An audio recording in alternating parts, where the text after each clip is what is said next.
আসসালামু আলাইকুম। এখন দেখবেন সংবাদ শিরোনাম। তারেক রহমানের পরিচয়পত্র প্রস্তুত, জানালো ইসির এনআইডি উইং। রাতে দীর্ঘ সময় মা খালেদা জিয়ার শয্যা পাশে বিএনপির ভারপ্রাপ্ত চেয়ারম্যান। জামায়াতের সাথে জোট ইস্যুতে এনসিপির মতভেদ, আহ্বায়কের কাছে ৩০ নেতার স্মারকলিপি। দল থেকে পদত্যাগ করে স্বতন্ত্র লড়ার ঘোষণা ডাক্তার তাসনিম জারার। দেশের বিভিন্ন জায়গায় শীতের সাথে পাল্লা দিয়ে বাড়ছে ঠান্ডাজনিত রোগের প্রকোপ, জেলা মফস্বলে বিপর্যস্ত জনজীবন। 10টির পরিবর্তে জনপ্রতি সর্বোচ্চ 5টি মোবাইল সিম রাখার সুপারিশ স্বরাষ্ট্র মন্ত্রণালয়ে। ভয়েস কল ছাড়া শিগগিরই বাজারে আসছে ডেটা সিম। বিপিএল এর নাটকীয় ম্যাচে শেষ বলে নোয়াখালীকে হারালো সিলেট। শনিবার প্রথম ম্যাচে রাজশাহীর বিরুদ্ধে 5 উইকেটে ঢাকা ক্যাপিটালসের জয়। আসসালামু আলাইকুম। এতক্ষণ দেখছিলেন সংবাদ শিরোনাম, এখন দেখবেন বিস্তারিত। প্রস্তুত বিএনপির ভারপ্রাপ্ত চেয়ারম্যান তারেক রহমান এবং তার কন্যা ব্যারিস্টার জায়মা রহমানের পরিচয়পত্র। শনিবার রাতে এই তথ্য নিশ্চিত করেছে ইসির এনআইডি উইং। তবে চূড়ান্ত ভোটার তালিকায় নাম অন্তর্ভুক্ত করার আবেদন আজ কমিশনের সামনে পেশ করা হবে। আইন অনুযায়ী কমিশন সভার অনুমোদনের পরই উঠবে ভোটার তালিকায় নাম। এরপর মনোনয়নপত্র তোলা এবং দাখিলের সময় পাবেন একদিন। প্রায় 18 মাস কার অন্তরীণের পর 2008 সালের সেপ্টেম্বরে 1/11 সরকারের সময় সপরিবারে দেশ ত্যাগে বাধ্য হন বিএনপির ভারপ্রাপ্ত চেয়ারম্যান তারেক রহমান। একই বছর ছবিসহ ভোটার তালিকা কার্যক্রম শুরু করে তৎকালীন শামসুল হুদা কমিশন। ফলে দীর্ঘ 17 বছর ভোটার তালিকায় নেই তার নাম। অবশেষে দেশের মাটিতে পা রাখার 3 দিন পর সেই অপেক্ষার অবসান ঘটাতে নির্বাচন কমিশনে তারেক রহমান। শনিবার সরকারি ছুটির দিন হলেও সকাল থেকে সার্বিক প্রস্তুতি নেয় ইসির জাতীয় পরিচয় নিবন্ধন অনুবিভাগ। দুপুরে 1টার দিকে আগারগাঁও ইসি সচিবালয়ের পাশে ইটিআই ভবনে প্রবেশ করেন তারেক রহমান। সংরক্ষিত কক্ষে গিয়ে ভোটার ফর্মের তথ্য যাচাই করেন। এরপর ছবি তোলা, 10 আঙ্গুলের ছাপ, চোখের আইরিশ, স্বাক্ষর প্রদানের মাধ্যমে নিবন্ধন সম্পন্ন করেন। এর প্রায় 8 ঘন্টা আগে মা ডাক্তার জুবাইদা রহমানকে সাথে নিয়ে তারেক রহমানের মেয়ে জায়মা রহমান একই কক্ষে প্রবেশ করেন। এ সময় ভোটার হওয়ার সকল প্রক্রিয়া সম্পন্ন করেন জায়মা রহমানও।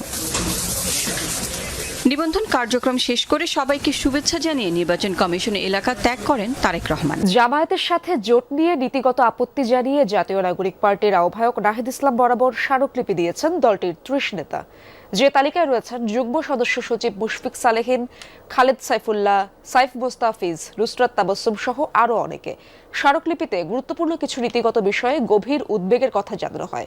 সম্প্রতি জামায়াত ইসলামী সহ 8 দলীয় জোটের সঙ্গে আসন সমঝোতার সম্ভাবনা নিয়ে যে আলোচনা হচ্ছে সে বিষয়ে তাদের আপত্তির কথা জানানো হয়। বলা হয়, জুলাই গণঅভ্যুত্থানের পর বিগত 1 বছর ধরে জামায়াত ও ছাত্র শিবিরের বিভাজনমূলক রাজনৈতিক কর্মকাণ্ড দেখা গেছে। অন্যান্য দলের ভেতর গুপ্তচরবৃত্তি, স্যাবোটাজ, এনসিপির ওপর নানা অপকর্মের দায় চাপানোর অপচেষ্টা ভবিষ্যতের জন্য অশনির সংকেত। তাছাড়া ছাত্র সংসদ নির্বাচনগুলোয় মিথ্যা ও অপপ্রচার, অনলাইনে এনসিপির নারী সদস্যদের চরিত্রহনন, ধর্মকে কেন্দ্র করে সামাজিক ফ্যাসিবাদের উত্থানও লক্ষ্য করা গেছে। স্মারকলিপিতে জামায়াতের সঙ্গে রাজনৈতিক জোটে না যাওয়ার বিষয়টি স্পষ্ট করা হয়।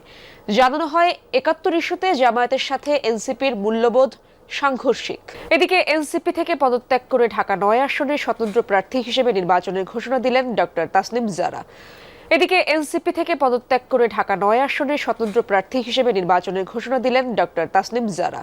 শনিবার ভেরিফাইড ফেসবুক পেজ থেকে তাসনিম জারা জানান, তার স্বপ্ন ছিল একটি রাজনৈতিক দলের প্ল্যাটফর্ম থেকে সংসদে গিয়ে মানুষ ও দেশের সেবা করার। তবে বাস্তব প্রেক্ষাপট বিবেচনায় তিনি কোনো নির্দিষ্ট দল বা জোটের প্রার্থী হিসেবে নির্বাচনে অংশগ্রহণ না করার সিদ্ধান্ত নিয়েছেন। নতুন রাজনৈতিক সংস্কৃতি গড়ার প্রতিশ্রুতি রক্ষায় স্বতন্ত্র প্রার্থী হিসেবে নির্বাচন করার কথা জানান তিনি। এনসিপির সম্ভাব্য প্রার্থী হওয়ার ঘোষণা দিয়ে ফেসবুকে তাসনিম জারা গণচাঁদার মাধ্যমে 47 লক্ষ টাকা তুলেছিলেন। যারা তাকে চাঁদা দিয়েছিলেন, স্বতন্ত্র প্রার্থী হওয়ায় তাদের টাকা ফেরত দেওয়ার প্রতিশ্রুতিও দিয়েছেন তিনি। শিরোনামে যেমনটা জানাচ্ছিলাম, সারা দেশে জেঁকে বসেছে তীব্র শীত। আজ সকালে কত ডিগ্রি তাপমাত্রা রেকর্ড করা হলো, পাশাপাশি আরেকটু বিষয় জানাতে চাই, মানুষের ভোগান্তির চিত্র তো অবশ্যই দেখছেন। এ ব্যাপারে কর্তৃপক্ষের কোনো দৃষ্টি আকর্ষণ করছি, সেখান থেকে কোনো সাহায্য দেওয়া হয়েছে কিনা তাদের? আপনি যেমনটি বলছিলেন, আজকে আবহাওয়া অফিস সূত্রে আমরা জানতে পেরেছি কুড়িগ্রামে 11.3 ডিগ্রি সেলসিয়াস তাপমাত্রা রেকর্ড করা হয়েছে সর্বনিম্ন। সর্বনিম্ন। একটা বিষয় জানিয়ে রাখি, কুড়িগ্রামে গেল 5 দিন থেকে 11 ডিগ্রি সেলসিয়াসের মধ্যেই তাপমাত্রার পারদ ওঠানামা করছে। আপনি যে বিষয়টি জানতে চেয়েছেন যে সরকারি বা বেসরকারিভাবে কম্বল বিতরণ হচ্ছে কিনা, বেসরকারিভাবে কম্বলের বা শীতবস্ত্র বিতরণের তথ্য আমাদের কাছে না থাকলেও সরকারি হিসাবে তথ্যটা রয়েছে, প্রায় 18,000 শীতবস্ত্র কম্বল সহ বিতরণ করেছে। তবে একটা বিষয় জানিয়ে রাখি, আমাদের কুড়িগ্রামে 16টা নদ নদী, 4.5 শতাধিক চরাঞ্চল রয়েছে। সেখানটায় প্রায় 25 লাখ মানুষের মধ্যে চরাঞ্চলেই 8 থেকে 10 লাখ মানুষের বসবাস। আর এই অঞ্চলে আমরা জানি যে কৃষি নির্ভরশীল, যার কারণে নিম্ন আয়ের মানুষের সংখ্যাটাও কিন্তু 70 থেকে 80 ভাগ, আমরা যদি বলি ভুল বলা হবে না। এই নিম্ন আয়ের মানুষজনের কিন্তু যে দ্রব্যমূল্যের ঊর্ধ্বগতি, সেইখানটায় তাদের যে দিন এনে দিন খাওয়ার পরিস্থিতি, সেইখানটায় শীতবস্ত্র কেনা বা শীতবস্ত্র ক্রয় তাদের সামর্থ্যের বাইরেই চলে, কেননা যে হাজিরা পায় সেটা দিয়ে দ্রব্যমূল্যের